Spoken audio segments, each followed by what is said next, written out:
Welcome back to Powered by Play. I'm Drew, and I'm a professor of theater at Chapman University in Southern California. I'm Avery, and I'm a theatrical scenic designer. Every month on this podcast, we explore what we play, how we play, and why we play. We believe play powers us, and that's what makes it powerful. All right, Drew. All right, Avery. Press play.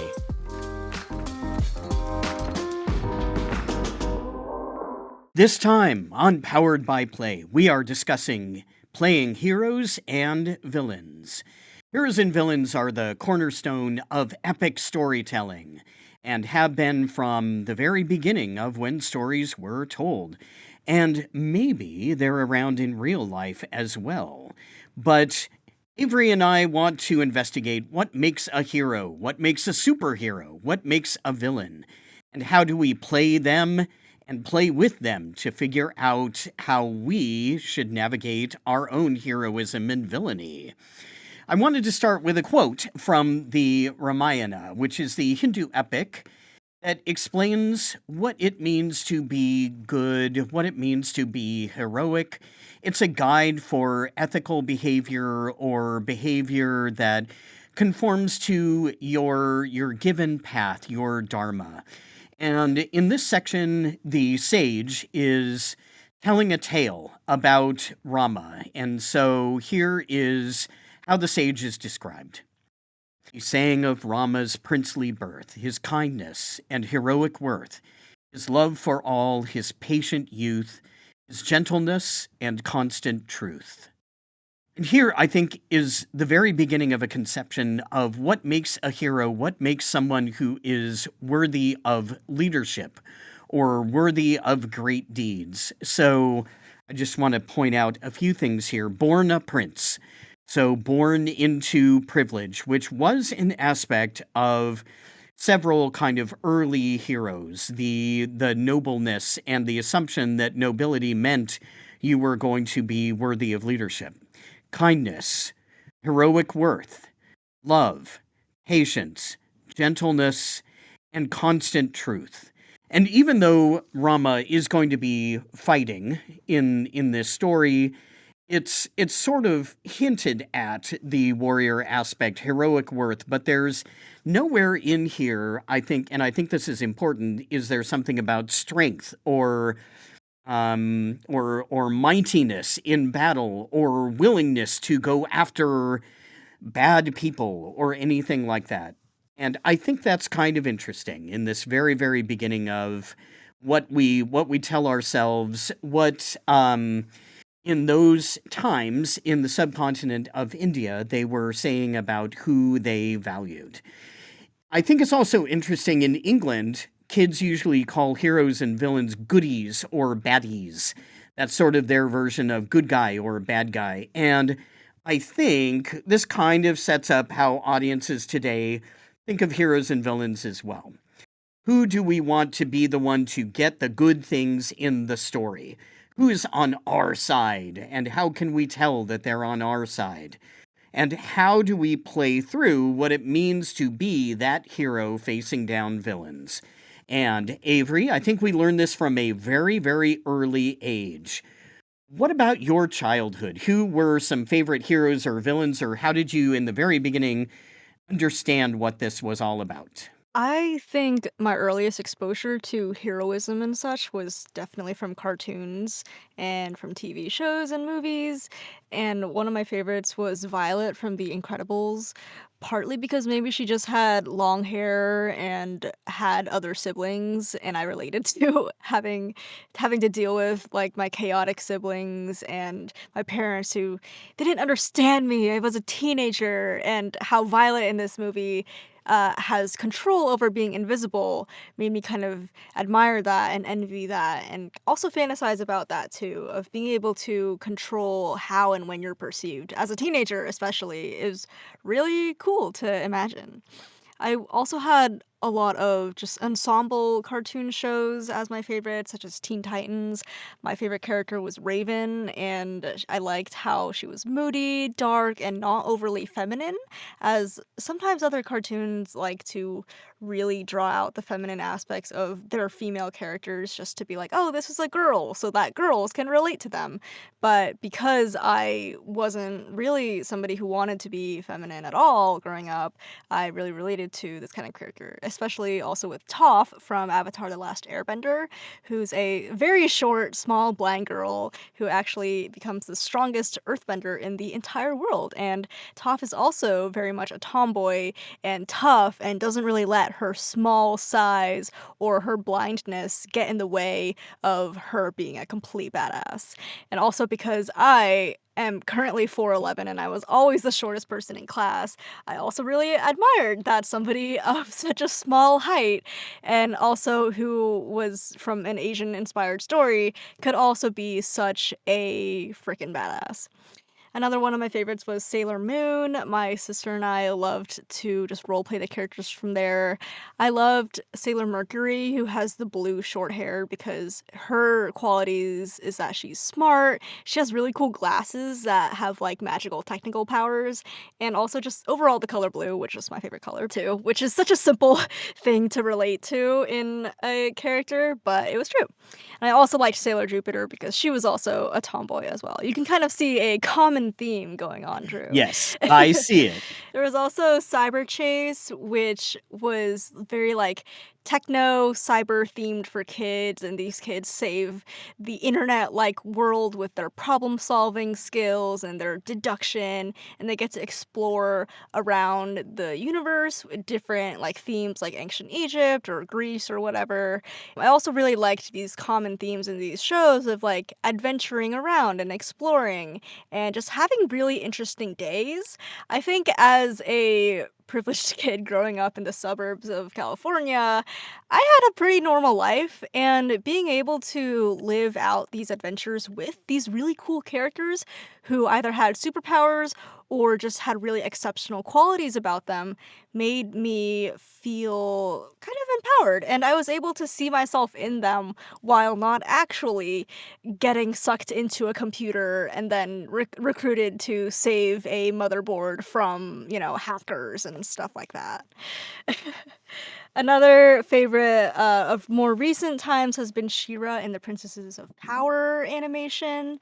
It has a very diverse cast of mostly female heroes. There's a lot of queer representation, not just in like, oh, I am gay, but more so like my gender expression doesn't really confine to femininity or masculinity. And there's also lots of characters who might be feminine in their own ways, and some of them who just have like a lot of really interesting backstories that it's just like very well defined female characters basically, and that seems like such a simple thing to like about a show, but it's true. Like growing up, I wasn't really exposed to that kind of diversity in terms of like the female characters. Like even with like for example Teen Titans, there were two females in the group of five, right? And like one of them super feminine and one of them's not super feminine. And that was kind of like the two options of being raised female that you could have growing up.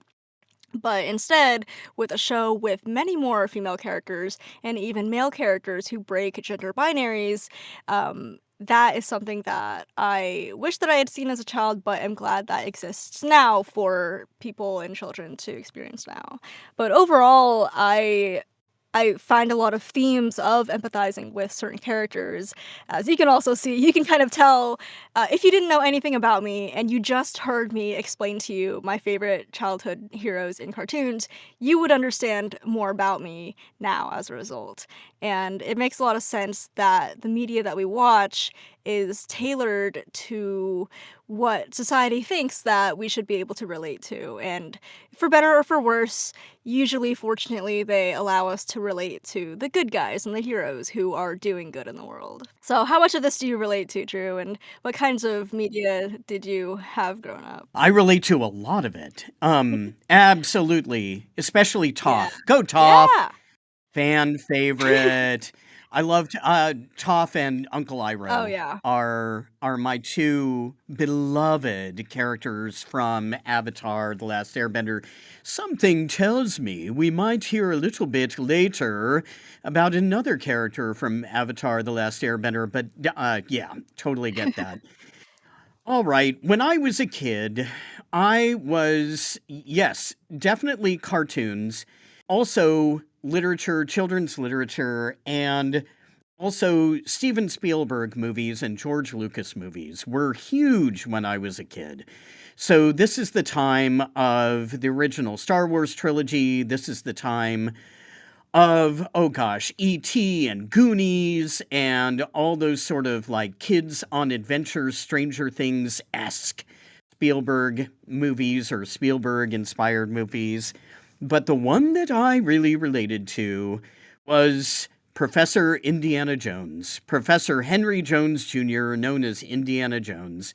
So, and I know, today we look at this character and we say there are some problematic elements.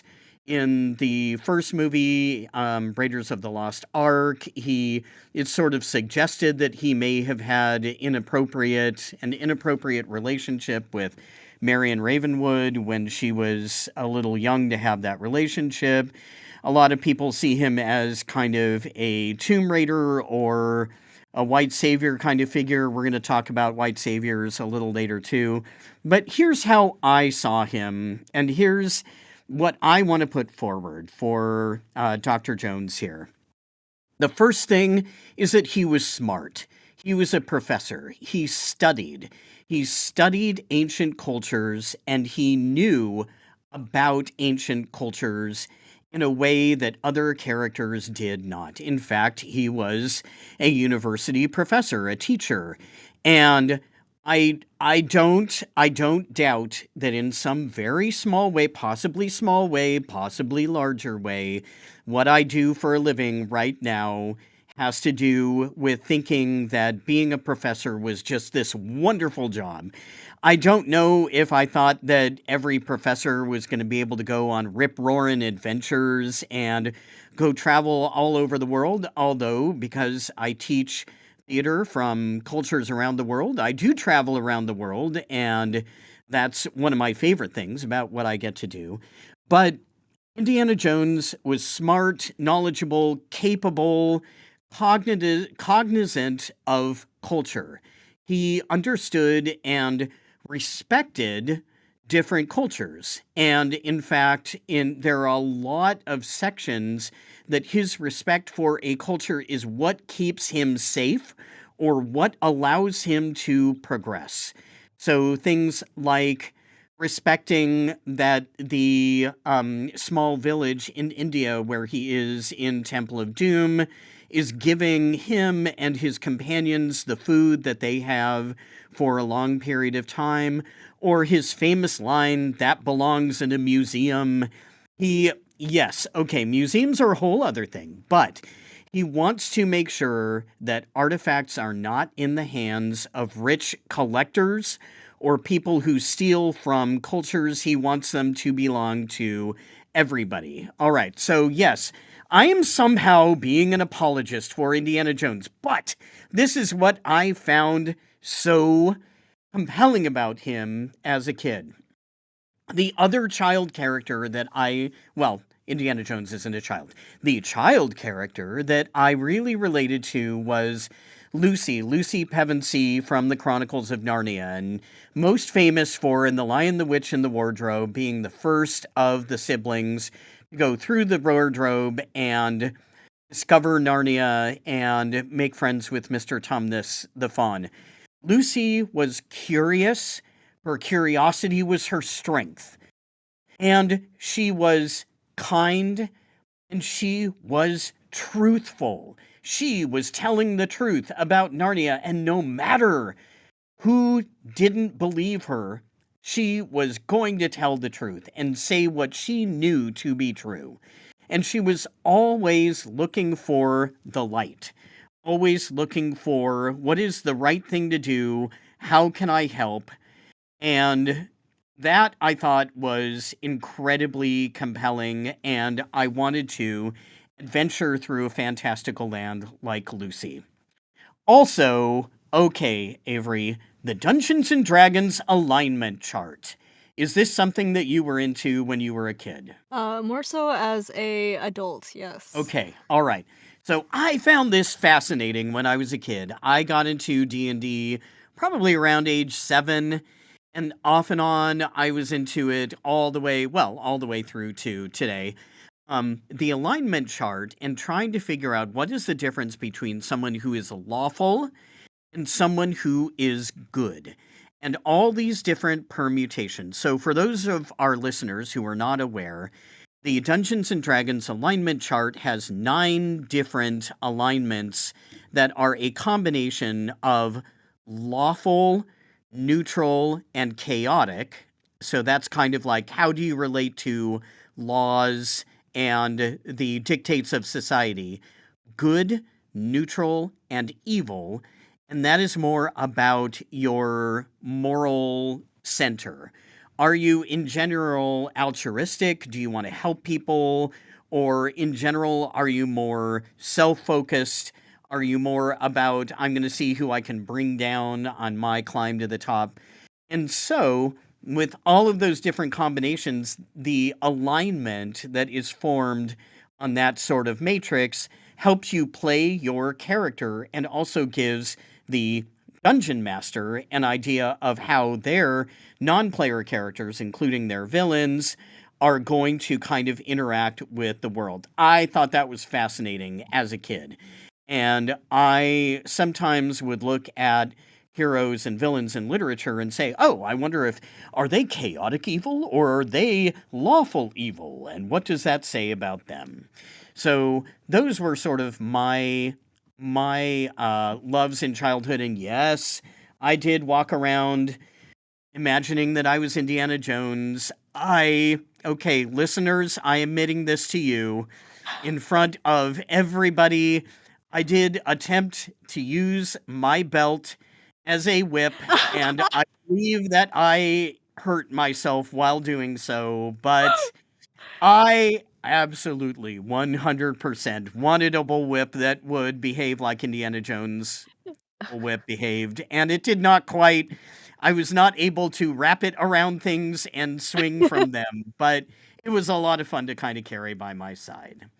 So that Wow. was my heroes and villains. But all right, Avery, now that Yeah. perhaps we are a little older, but those children still live within us, what do you think when you think of a hero or a superhero? Well, I tend to think about their origin story because that's probably the most important thing about a hero is why they are a hero. So sometimes you could be chosen by other beings, like in Sailor Moon, where this little teenager girl was chosen by a goddess who turned into a cat to find her inner strength and defeat evil beings. And even though Usagi, which is the name of the civilian character who becomes Sailor Moon, even though Usagi is a complete crybaby, whiny, lazy girl at the beginning of this series, even at the end of the first episode, she has to stop crying for just a second in order to find her inner strength and defeat a monster that's threatening the innocent civilians around her. Another reason you might become a hero is maybe you have special gifts and maybe you want to use them for good. So, in the Chinese tale of Hou Yi, he's a seasoned archer and he's chosen by the emperor to shoot some of the 10 suns that are all coming out at once. So, backstory about the universe, in case you didn't know, there used to be 10 suns in the sky, all taking turns each day, but then one day they all come out to play at once, which causes a lot of destruction on Earth. So Hoi, this archer, is tasked to shoot them all down, but he leaves one alive, and that's why we have just one sun. The end. Even in The Incredibles, people are born with superpowers, and even when these superheroes are outlawed by the government, a lot of them still want to fight crime secretly anyway. Also reminds me of X-Men, where sometimes you become a mutant because of some certain event that happens to you, and you use those gifts that you obtain afterwards, for better or for worse. Sometimes it's because of your heritage, like in the Invincible animated show. Mark Grayson is the son of Omni-Man, who's the most powerful superhero in the world. And I'll talk more about that later, but he has the opportunity to follow in the steps of good or the steps of evil. Another reason you might be a hero is that it's just your job. Like in the Totally Spies kids cartoon, three regular teenage girls become employees as spies with special gadgets, and they're sent out to missions around the world to stop evil. And then they make it home in time to flirt with high school guys and chill out at their what is it, Beverly Hills apartment house that they somehow can afford as teenagers. Another final reason that you might become a hero is that you experienced a bad event and you have to respond to it. So, in the book Iron Widow by Shirin J. Zhao, which is a young adult science fantasy novel, the world has these mechanical robots that can fight these other aliens. And basically, the protagonist, Zetian, resolves to assassinate the male mecha pilot who's responsible for her sister's death. Simple enough, and it's straightforward enough that the audience can really understand why this person is going out of her way to face a ton of danger and really high stakes just to achieve her mission. And even in Big Hero 6, the animated movie, Hero's big brother Tadashi dies in a fire, and Hero has the chance to capture the culprit, which sends him and his grad school friends on a journey to save the world and use their smarts to create their own suits and fight evil. And the message of Big Hero 6 is not only that you have control over how you respond to things that you find upsetting in the world, but also that you need your friends and your community in order to be more basically powerful, but to basically be more empowered in itself. And I think Big Hero 6 is such a great example of like a young superhero movie for children, is that it centers your community and your team rather than just centering that you alone have the job to do everything. So it's very inspiring and it's such a feel good movie. I rewatched it recently, shed some more tears, and really enjoyed it. But yeah, aside from an origin story, Drew, what do you think makes up a hero or a superhero? And wow, those are some great stories. I really was fascinated by the idea of, can one person be a hero alone, or must they always have companions with them? And I agree that this is something that we've been kind of exploring back and forth. I think in the very, very early days, a hero was someone who you were supposed to emulate because they had everything within themselves. Except a lot of heroes did have companions. Gilgamesh had a companion, and there were definitely heroes who had companions, but I think for the people who were listening, they wanted to emulate the hero rather than the companion, which is kind of a fascinating idea. But I mean, in these days, the Fellowship of the Ring, or Harry Potter, or Big Hero 6, the idea that you could not do it alone, there is just no way. I think it's something to really track. It's also something for kids to wonder about when they're playing. If I am playing this character by myself, like if I were playing Luke Skywalker as a kid, right?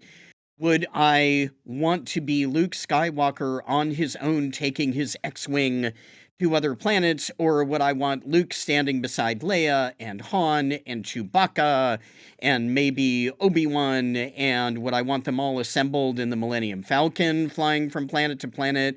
That's a great thing to kind of watch and see how that goes down in both ways. I did look up the etymology of the word hero, and the word comes from a Greek word that refers to a protector or a defender.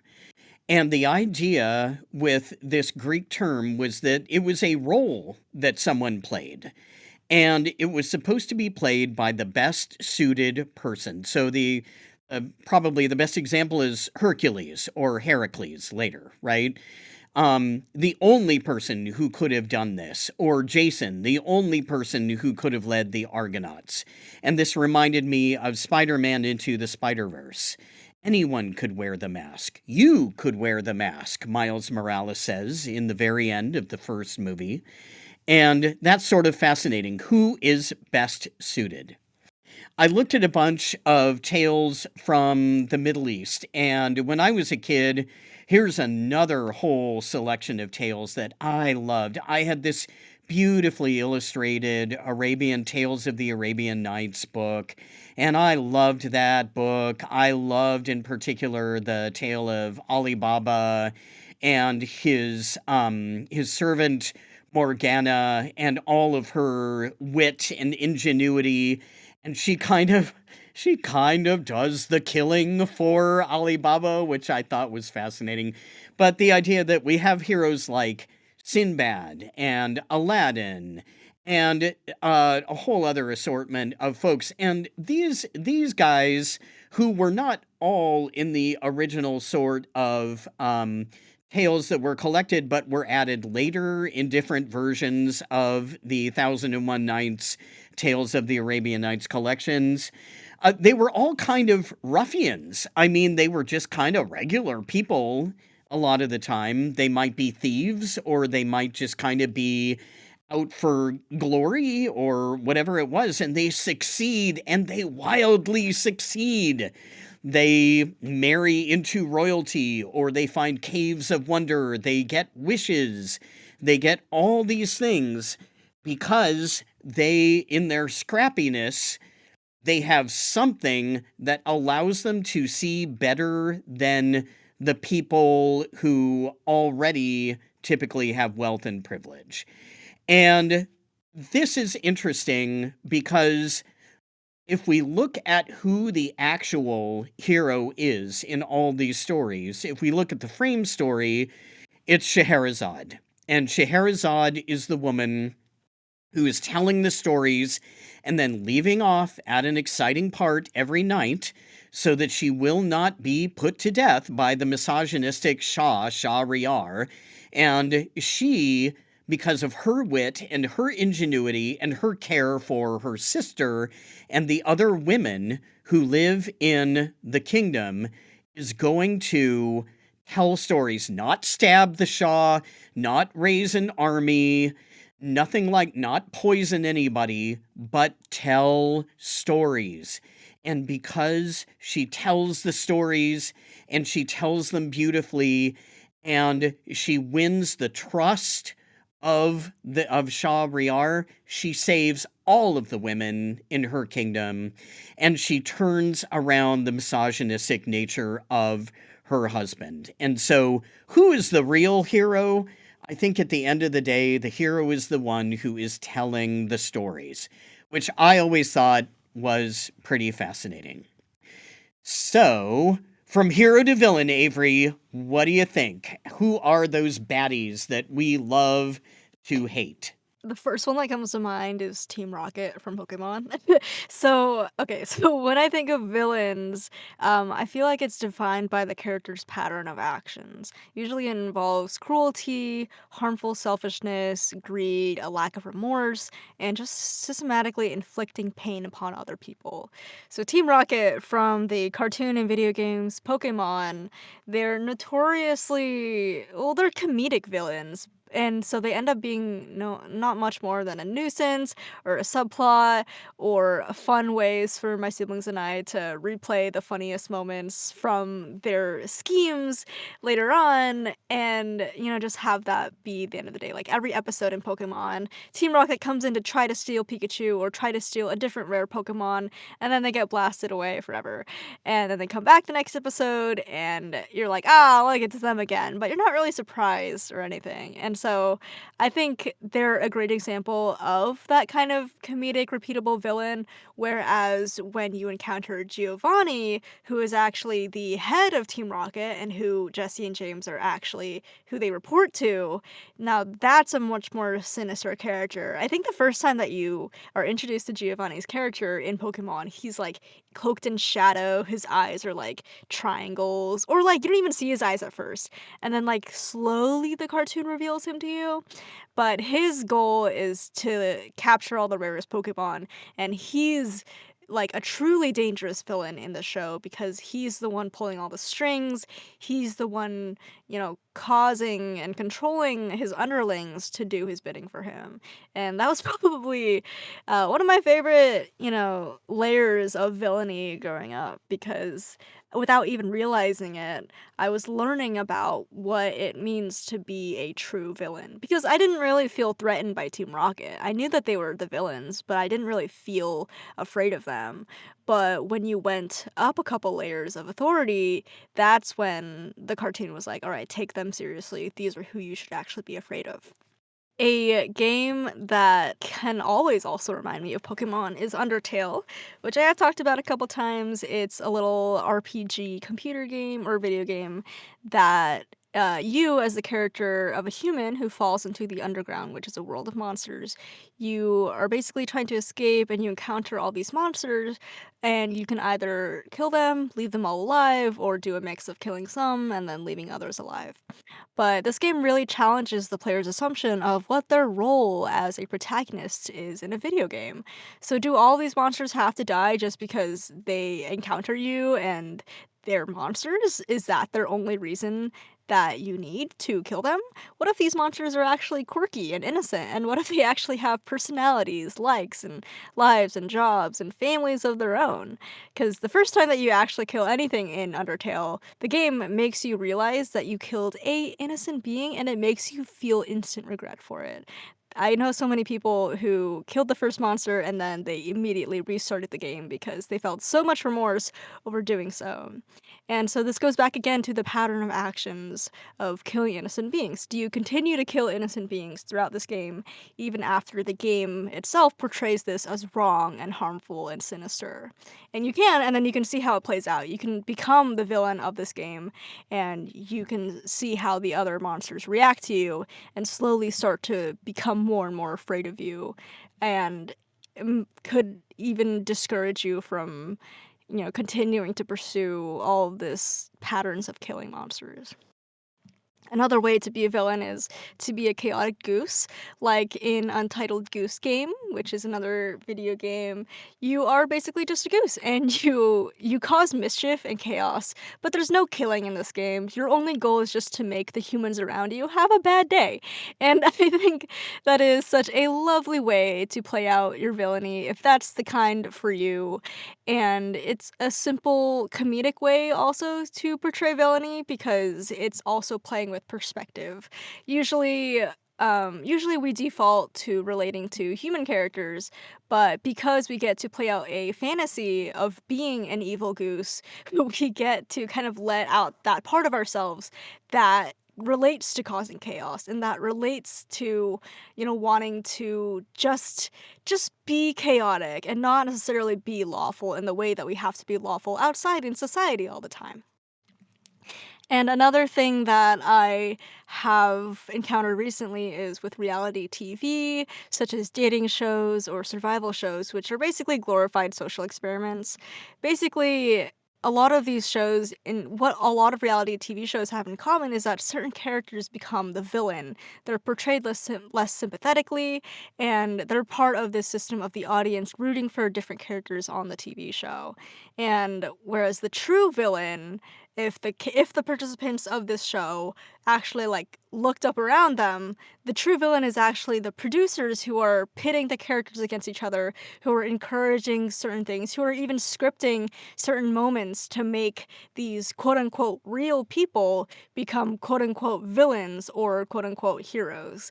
The drama of this all is the purpose of it. The producers and the designers, the creators of this reality TV show want drama, and so they're going to manipulate the participants in a way that creates that. And even the way that the sets are built is that there's often no corners for someone to hide, or like in Love is Blind, you're closed off in isolated intimacy, and then you're thrust into these big open, spaces of group time, and then you throw them back into the world when they get married. And it's just like all these elements of physically isolating people, but emotionally exposing them so that you get the most of the drama that you have. And I think this is also the case for most of our stories and most of our media, most of our games, is that if you have a good guy, you have a bad guy. This is like the premise of writing a story, writing any screenplay. You have a protagonist and you have an antagonist. And that antagonist is going to be the antagonist because you have the protagonist. Like it's a yin and yang situation. You have to have one in order to have the strengths of the other be amplified. So yeah, what do you think, Drew? Yeah, that's really interesting. I thought when you were talking about throwing reality TV people into sort of with the lights on them and with the cameras watching, I thought of like the old gladiator arenas with Mm. everybody encircling the gladiators. There's no place to hide. There's no place to get away from the other combatants. So that was sort of interesting. Wasn't it that the gladiators themselves were prisoners who were Yes. forced to fight for, either to keep living or for entertainment, right? Yeah, yeah, And yeah. so as the audience, you either are like, "Yeah, I hope the gladiator wins," or "Yeah, I hope the lion wins." Yeah, But none of them are looking at the emperor and saying that the emperor is the real villain here because that's the person or the government that's making this happen in the first place. precisely.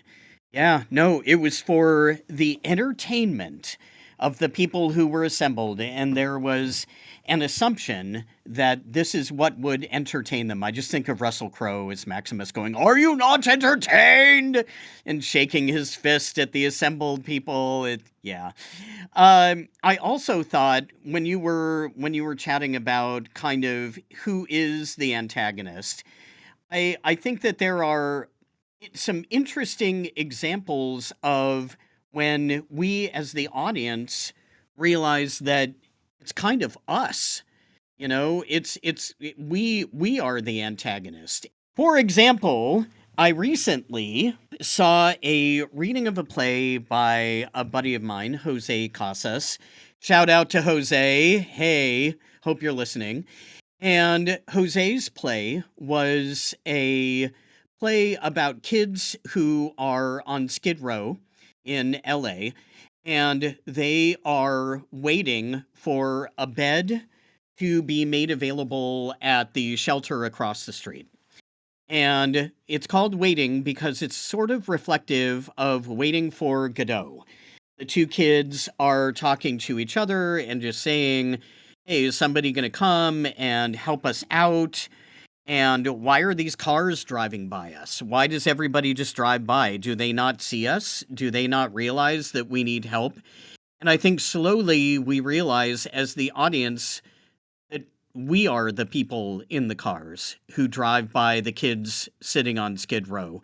We are the people who they're waiting for. We are the people who could help them, and we often don't.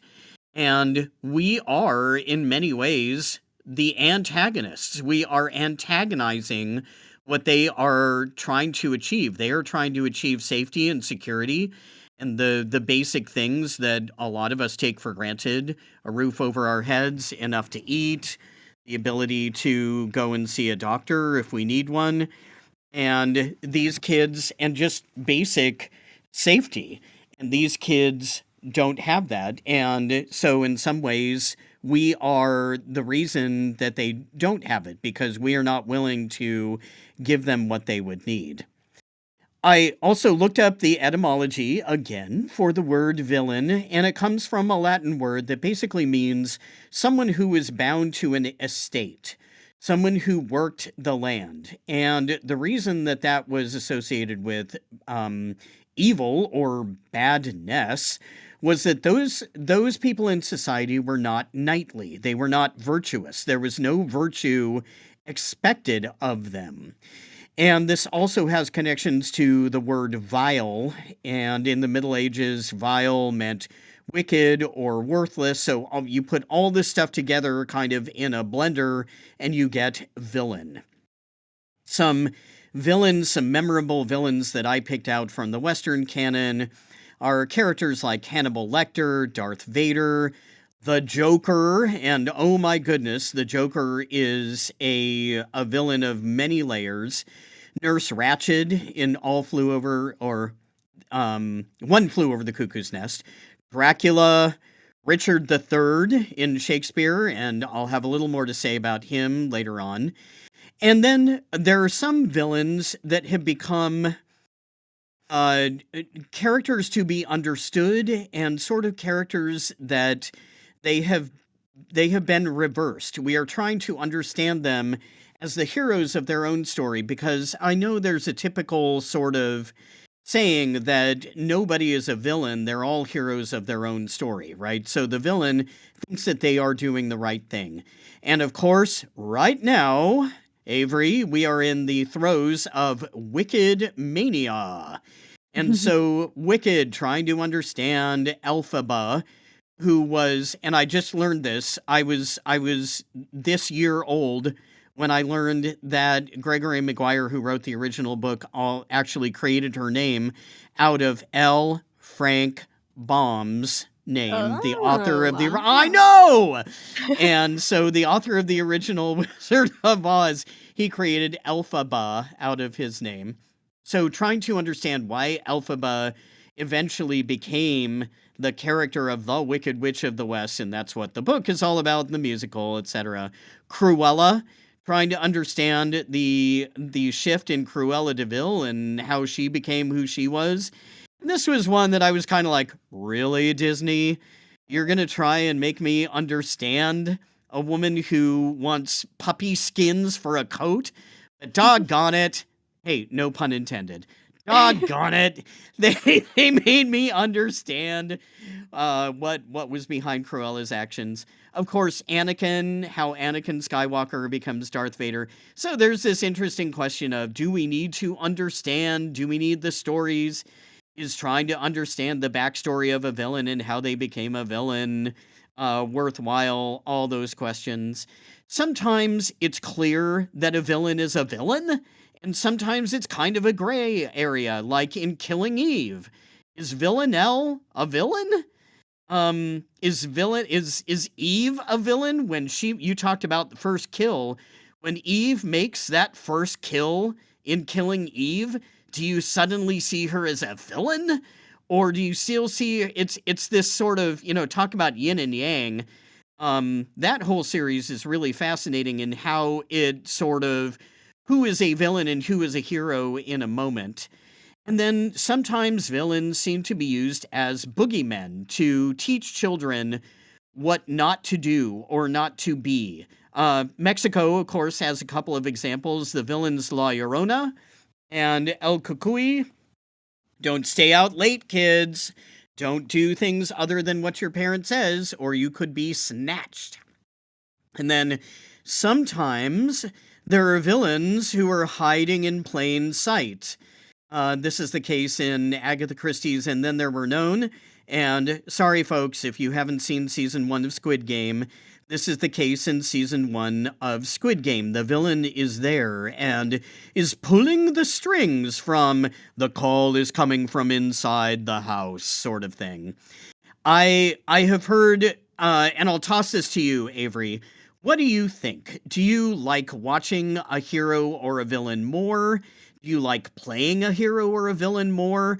What about being a dungeon master versus a player? The dungeon master, of course, gets to play all the roles, including the monsters and villains. Is there something that's more compelling about being in the shoes of someone who is doing bad things? That's a really wonderful question. I remember the first time that I played a Dungeons and Dragons campaign, I had a character who was lawful good, partly because I wanted to play with that and see how that would turn out.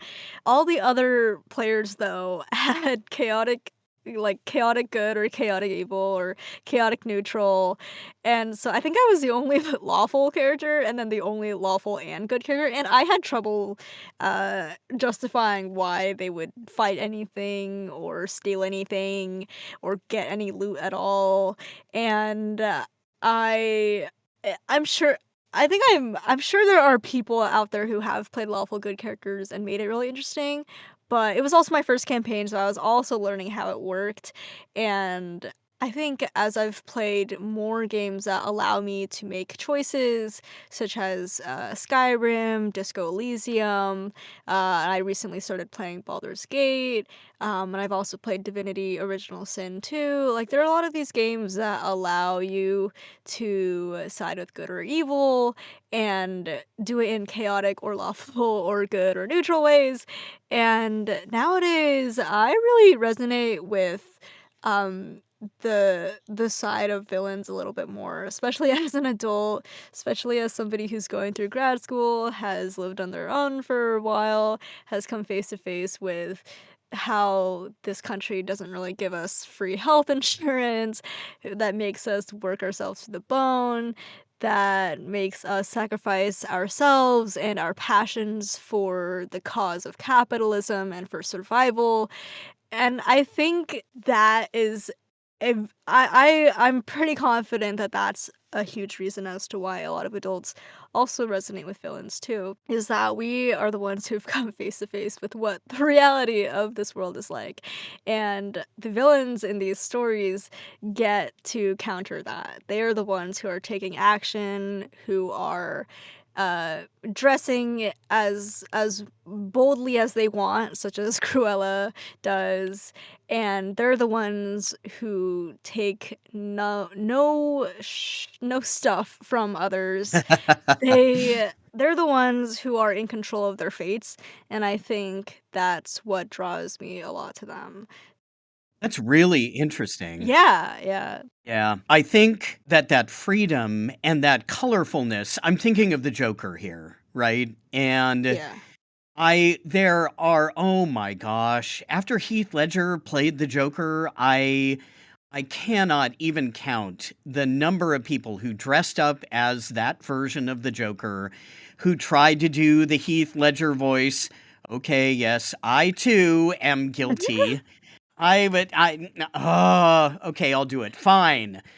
And you want to know how I got these scars? Well, let me tell you. Okay, Yeah, that was a that was bad Heath great. Ledger. No, that was Um, amazing. I mean, look, he wears makeup. He's a guy and he wears makeup, and that is freedom. He's a guy who wears green and purple, and that is freedom. He's a guy who sets an entire pyramid of cash on fire, and that is freedom. But I think then you look at the Joker and you say, okay, but what about when he starts killing innocent people? Right?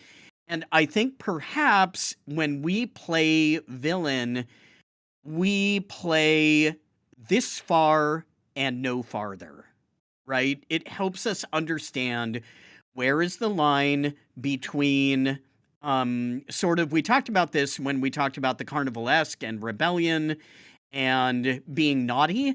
Where is the line between naughtiness and evil?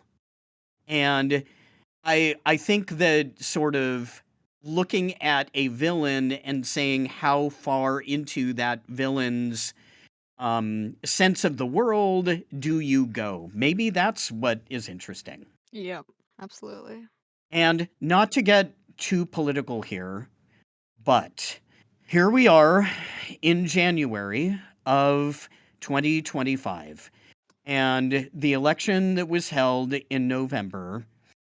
There are many, many, many, many people who had the response of the bad guy won. And there are many people who sort of looked at what happened and said, how did this happen?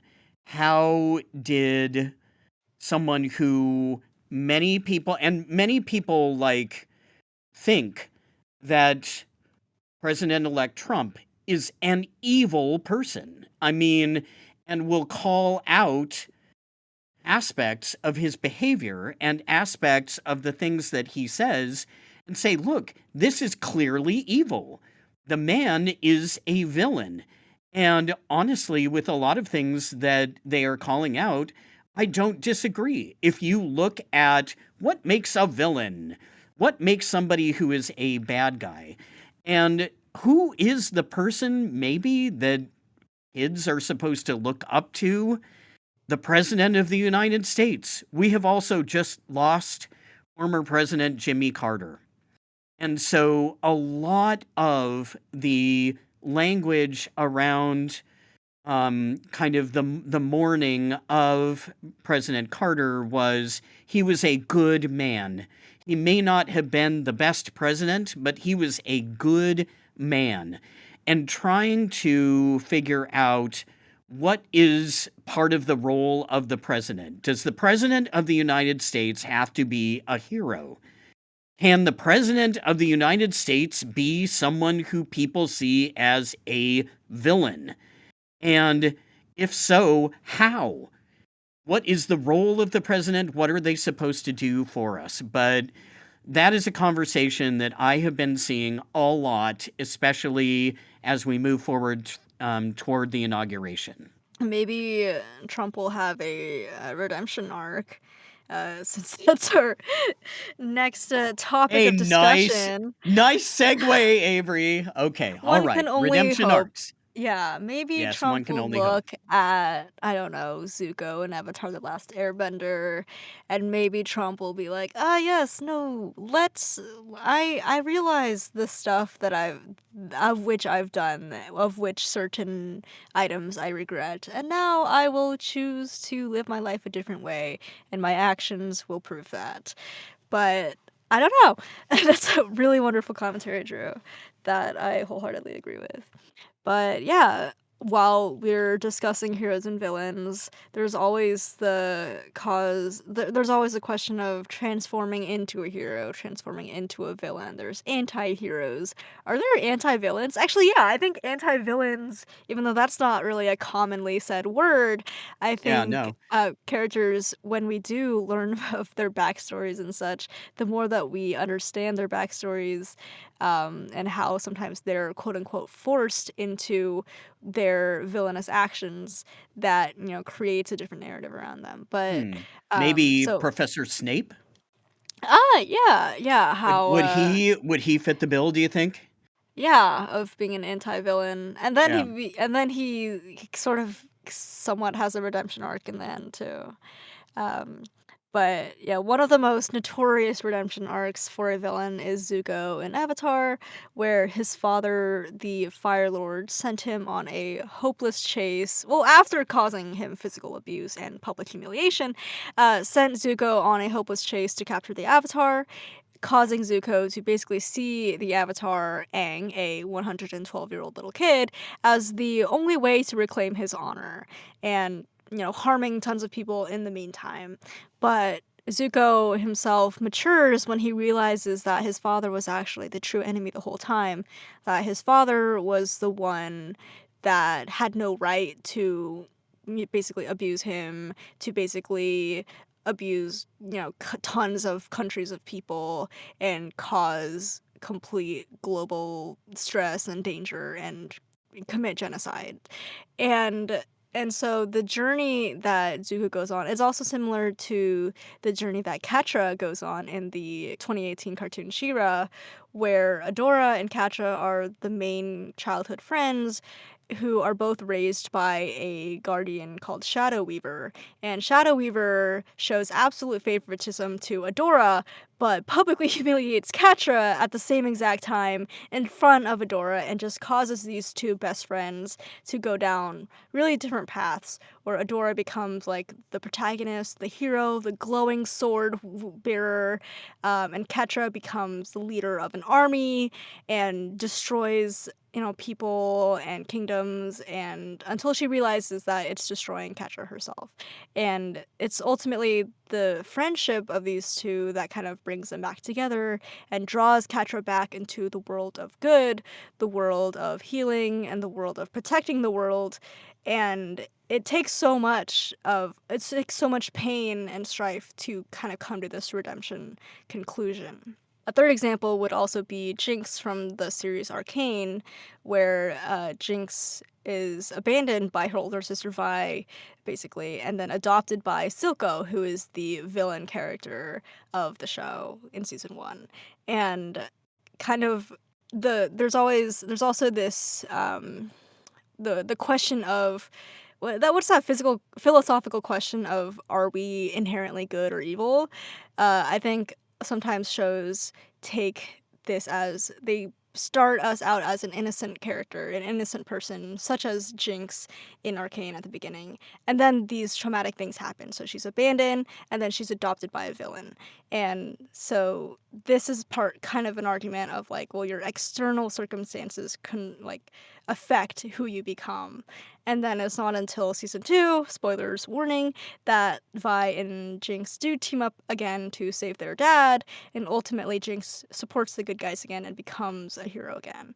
But I think what what these three shows kind of have in common with their redemption arcs is that it's not only the external circumstances that affect the redeeming characters, the persona.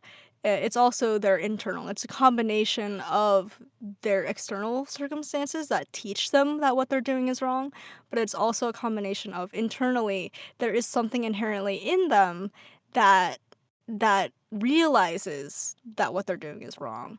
And so then there's other villains like Azula in Avatar, where she doesn't really have that internal system of, oh, wait, there's something telling me that I'm doing something wrong.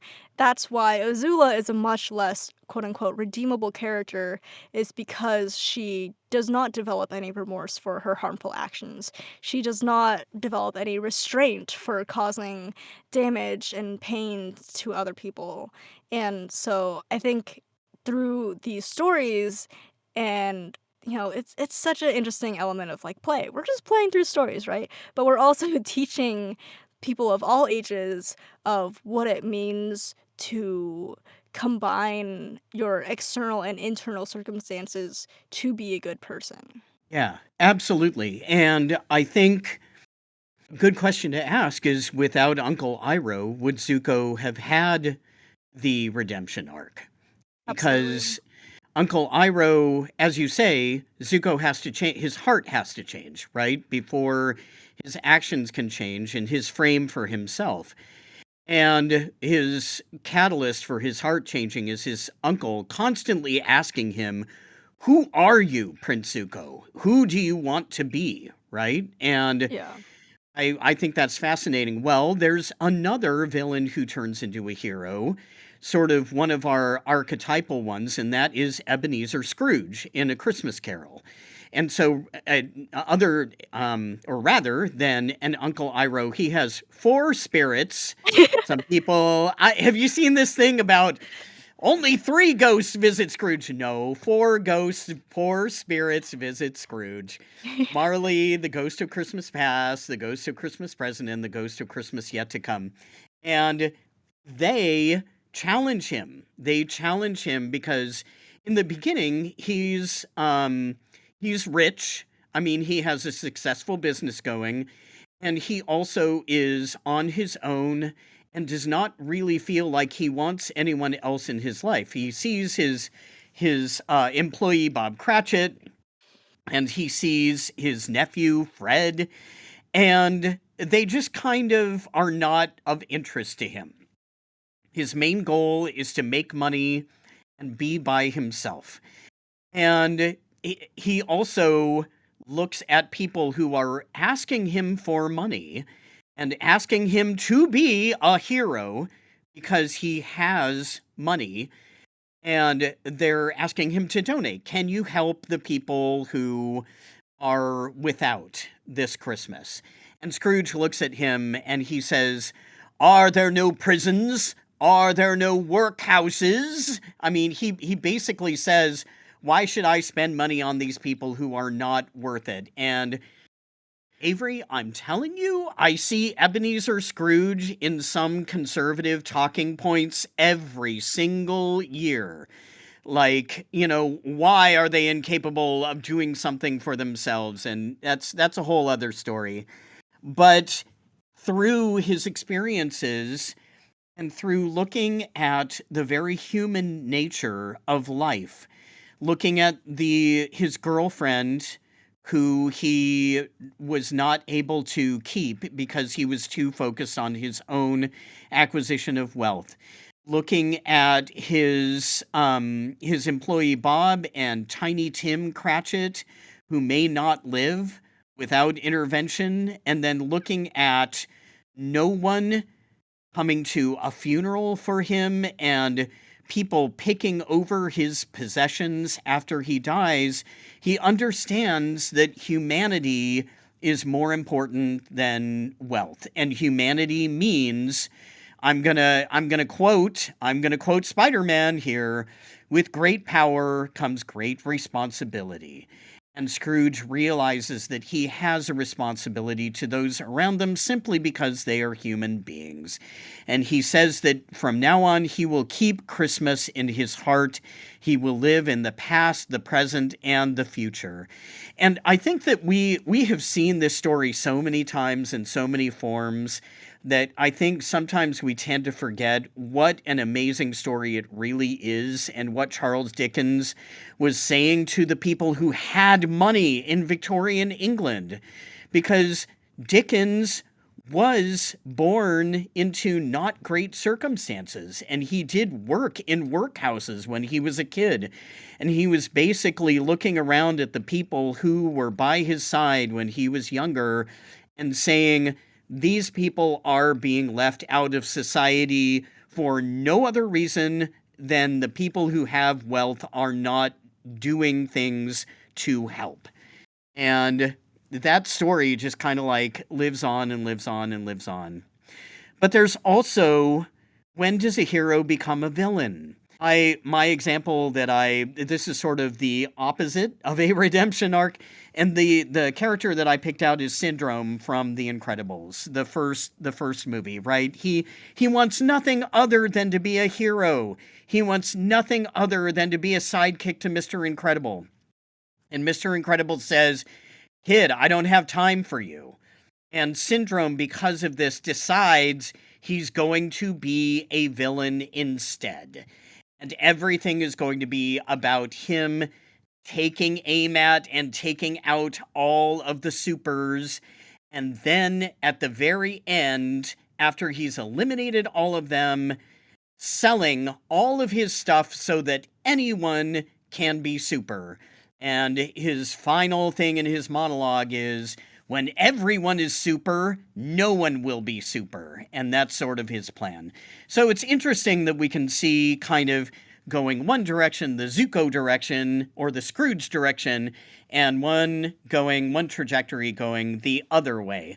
What causes you to fall from being a hero into being a villain? And all of that happens because of the narratives that we are caught in. So, Avery, we've spent a lot of time defining heroes and villains, sort of looking at why we play them, why we're interested in them, and maybe we can talk a little bit now about what are the stories that they are embedded in. Yeah, the quote that Syndrome says relates a lot to the show The Boys, which is a world in which the superheroes all have the most societal power, and it shows that that power can eventually corrupt them and turn the quote unquote superheroes into the actual villains of the story. I haven't seen much beyond the first episode because it's actually quite a bloody show, but it does put a spin on the narrative that we have around superheroes. Like, are you a superhero just because you have the powers that comes along with it, or are you a hero because you're actually a good, not corrupt person?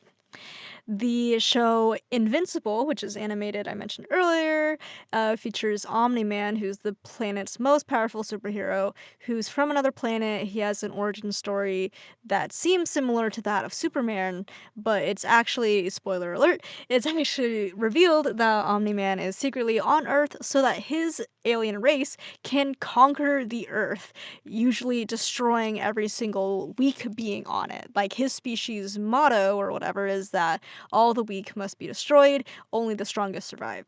And so Mark Grayson, who is the son of Omni-Man and a human woman, voiced by Sandra Oh, oh my gosh, Mark Grayson is developing his own superpowers as a young adult, and he has to decide whether to save the Earth from his father or join his father in destroying the human race. It is a it's quite a bloody animated show, and it is just very raw and grounded in the way that it confronts this question of what truly makes a superhero. And it also questions a lot of the tropes that we find in a lot of comic book superheroes and all those kinds of movies and such.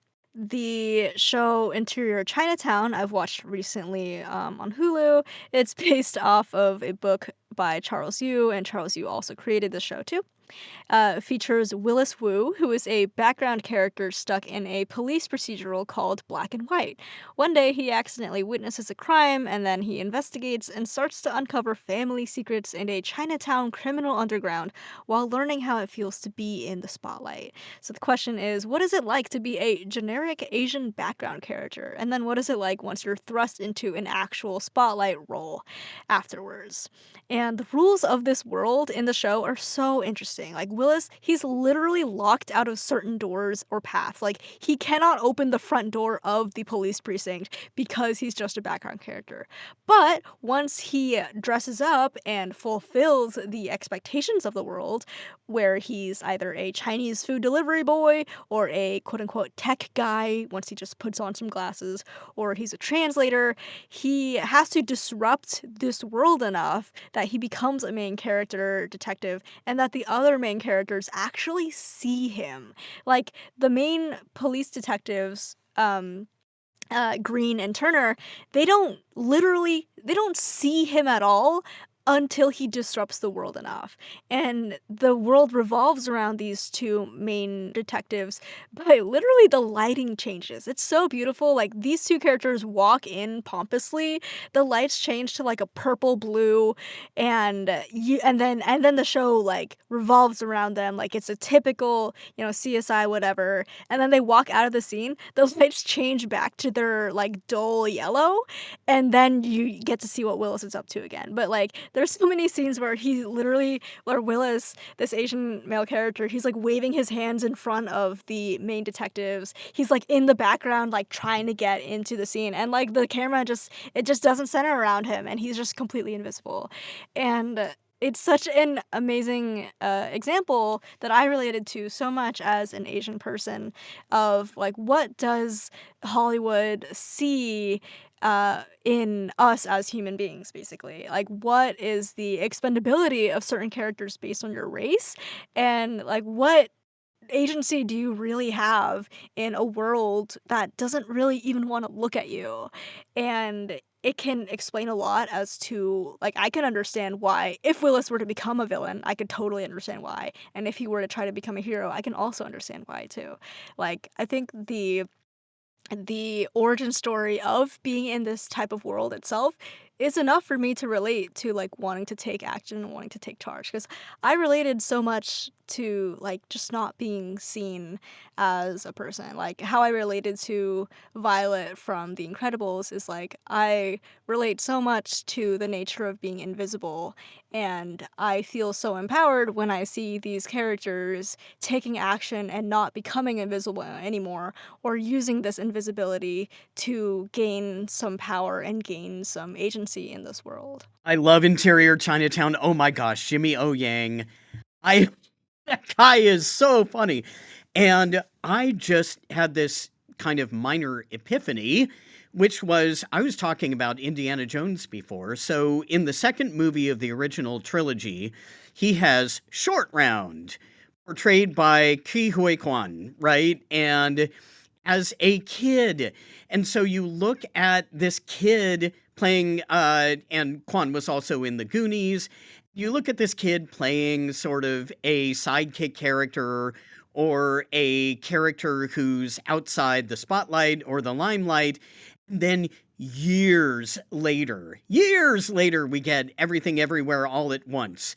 And he is now the hero, and he wins an Oscar, and Quan wins an Oscar for playing this role. And it is so fascinating. Like the idea that this kid, when he was a kid, got these specific roles. And then as an Asian American actor, Quan was sort of struggling when he was in his young adulthood and even like in his 30s. And then suddenly he gets this chance to be in this quirky little, not really indie, but almost quasi indie movie. And he just, I come on, Michelle Yeoh. Oh Mhm. my God, all Absolutely. those guys are just absolutely amazing. All four of the main actors are amazing, and he gets to be in this movie where suddenly, just like Interior Chinatown, he is now the hero, and so now he is seen. And Quan is now in all this different stuff. So I just kind of made that connection with Indiana Jones from before. Absolutely wonderful. Yeah, I know. I love that guy. Um, all of these narratives, if we look at the work of Joseph Campbell, who was working sort of in the mid-century, and he was a guy who looked at comparative mythology and looked at myths and tales from around the world, tried to understand whether they had common elements. And he found that they did. And so his book, The Hero with a Thousand Faces, was sort of about he had what he called a monomyth, which is sort of like the basic structure of a story or the hero's journey. And there's some really interesting stuff here. I mean, the cultural differences are, of course, as important as the foundational similarities. But he looked at all the similarities, including the hero, what the hero is expected to do, what the hero's journey does, what it means. And he looked at it across a number of different cultures. And my goodness, everything from sort of, folk tales or fairy tales to religious stories. So, religious heroes, kings, queens, warriors, prophets, teachers, healers, all these different characters who display heroism and what their journeys mean. And that influenced thousands, probably thousands of writers after that idea came out. Because if the basic idea, Avery, I think, was if something is working, keep doing it, right? And so Lucas, of course, was inspired. All kinds of people who were doing sort of hero's journey stuff were inspired. And it also caused people to question, I think, the idea of a hero, like you were talking about with the boys, the comic series and movie and show The Watchmen. The idea of who watches the Watchmen, which was graffiti in an ancient society. Who people that we put in power? Is there anyone who's empowered to take away their power if they misuse it? That idea. Do we trust heroes? And in Dune, Paul Atreides. What happens when the chosen one is not really a good guy, And when he gets all this chosen one power, if he uses it in the wrong way, and what happens when his followers get out of hand? So we've now seen the Villeneuve Dune Part 1 and Dune Part 2, and we can see Paul taking power and basically cutting everyone else out, and then his followers going a little bit maybe past simple veneration and into a kind of zealotry. And what is that going to mean? And then what happens when a hero thinks just because they have certain traits they know what's good and right? The white savior problem. A white hero saves weaker minority characters. We have seen this time and time and time again. And we now have the new Interview with the Vampire streaming series. And oh my gosh, shout out to my sister Brooke Hero because Hero? Oh my gosh, that was a Freudian slip. Shout out to my sister Brooke here because she got me into the show. And the original story was about the vampire Lestat, who is a Frenchman, and the vampire Louis. And in Anne Rice's novels, Louis is a plantation owner and owns enslaved people. And the streaming show changed that to Louis being a Creole man of color in the early 1900s. So we're done with slavery, and now we're looking at Storyville in New Orleans. And he is a guy who has financial success with things like bars and things like bordellos.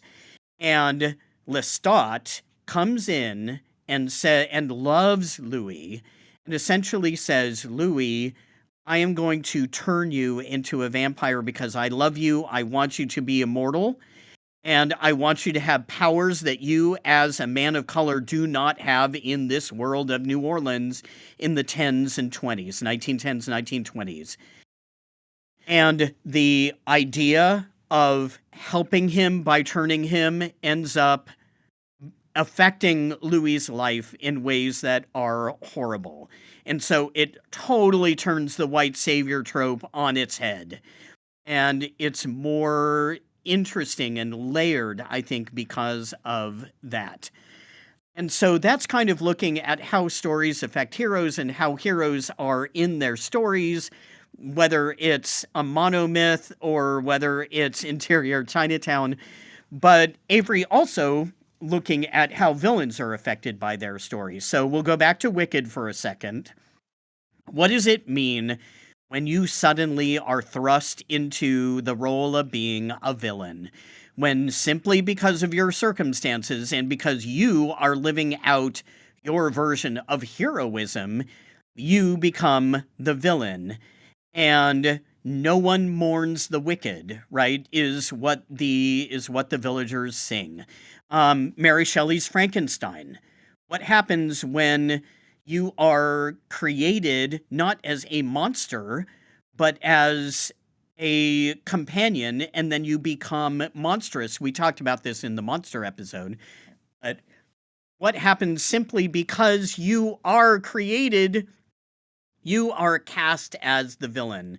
And I think that's sort of fascinating as well. How much at the mercy of your story are you? If there's anything that narrative and play teaches us, is that nothing here that we've talked about is really black and white. Yeah, The dichotomy between heroes and villains and everything in between is just all such a matter of circumstances, internal things that you're born with, and what the creators of the story deem.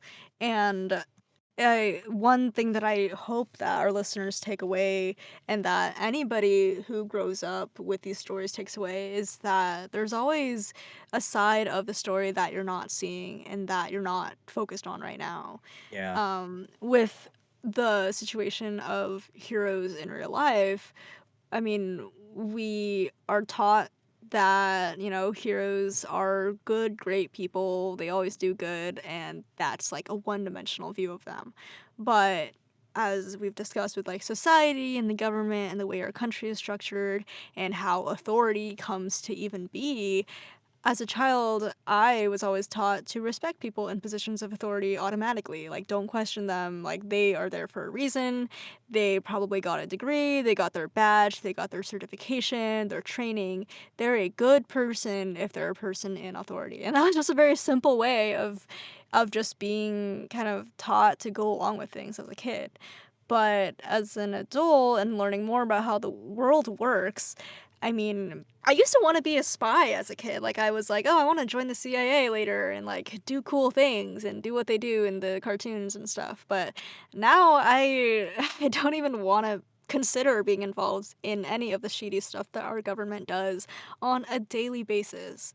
And like some examples of the people that we see as heroes can be like doctors or police or soldiers and people in the army. But I mean, once you look deeper into the statistics behind these things, the real raw stories behind all these kinds of people, I mean, doctors, they can exacerbate misogyny by dismissing or misdiagnosing female patients time and time again in huge patterns that, people publish articles about. Like with the police, they can be part of disproportionate violence against black and brown people. They're the ones who are getting funded more above any of our education systems. And not to mention, they are not the best people to have around during a mental health crisis. And then soldiers who, all over the world, they can be advertised and sold as heroes and be like, yeah, well, go fight these people for us and you'll come home a hero or whatnot, or you'll die a hero. But eventually they can just become tools for genocide and just become people who actually enjoy causing the pain that they're being told to cause. And I don't want I don't want our stories to continue to perpetuate the idea of heroes and villains being black and white, because if we perpetuate that message, then people in reality are going to perpetuate that message as well. Yeah. And the LAPD, LA Police Department, on all of its police vehicles, which are ironically black and white, has to protect and to serve, right? That was the motto of the LAPD that was developed and is now used by a lot of different police departments around the country. And it kind of goes back to that very, very first Greek definition of our protectors, our defenders, and people who, I guess, are expected to sacrifice themselves for the greater good. And that narrative does often get called into question. And there's this joke or this meme, not all heroes wear capes, right? And so we'll see like somebody did something goofy and they made somebody smile, but it was not really heroic, but we're kind of saying that it was heroic. And I love that that was kind of a thing. It also goes to Edna Mode in The Incredibles. No capes, darling, no capes, right? If you, the idea is if you wear a cape, you are vulnerable to attack and you are vulnerable to danger. And so I kind of love the idea that what is a cape? Does a cape or a mask always indicate a hero? Oh my goodness. Oh my goodness. Remember during the pandemic when all of us were masked Mm-hmm. and some of us maybe felt like old west sort of what would they be like, outlaws? That's the word I was looking for. Yeah. Outlaws. I've got a mask, you can't tell who I am, kind of thing. And that was sort of interesting. The mask that the Dread Pirate Roberts wears in Princess Bride to hide his identity. The whole idea of a mask hiding your identity, but also helping you become a different identity. You are Batman, you are not Bruce Wayne because you currently have the cape and the cowl, that sort of thing. Really interesting to think about, and how playful we can be when we are thinking about who we want our heroes to be, the people in our real lives who we want to be heroes. So I wanted to bring up a famous speech from Richard III. So quickly going back to villain before we sort of wrap things up here. Richard III says, when he is explaining to the audience why he is going to be the villain of this play you are going to watch, he says, "Why I in this weak piping time of peace have no delight to pass away the time, unless to see my shadow in the sun, and descant on mine own deformity. And therefore, since I cannot prove a lover to entertain these fair well-spoken days, I am determined to prove a villain, and hate the idle pleasures of these days." He's not going to be a good guy. He's not a soldier anymore. He has to adjust to peacetime. And he has become a symbol of this sort of unformed or not well-formed idea that Shakespeare has given him, right? And because he has sort of this monstrous, I suppose, aspect of him that he talks about, he cannot be a lover, and so he has no choice except to become a villain. And he tells us, you're gonna watch me kill my family, you're gonna watch me sort of become the person with the most power, but never forget that I am the villain. And the idea of, do we understand why villainy is what it is? And if so, can we do something about it? Um, and the last little thing that I wanted to mention was Tina Turner has this song in Mad Max Beyond Thunderdome. She has this song and she's backed up by all these kids who are sort of captive in this space. And for years and years and years, the kids and the Tina Turner character have hoped that a hero will come and rescue them. And it's just not working out, Avery. It just is not a thing. And so she has this amazing song called We Don't Need Another Hero. And rest in peace, Tina. Oh my gosh. She sang the heck out of this song. But the song was basically her and the kids saying, we've had enough heroes. We need to try and figure out a way to do this ourselves. We, the common people, have just about had enough of heroes coming in here and telling us that they can do something for us and not succeeding. It's time for us to step forward and not even call ourselves heroes, but find some kind of strength in our common cause and the fact that everybody has something that they can contribute to freedom and to equality and all those things that we say that heroes want and we say as a society that we want. So, Avery, that's what I got. That's absolutely amazing as usual. Thank you so much, Drew. We could embody the, oh yeah, I'm not doing this just for myself. I'm doing this for the greater good. And Exactly. that's something that we always have to remember as we go out into the world. So, who are you, as Uncle Ira would say? Who are you, Prince Zuko? And what do you really want for yourself and for society?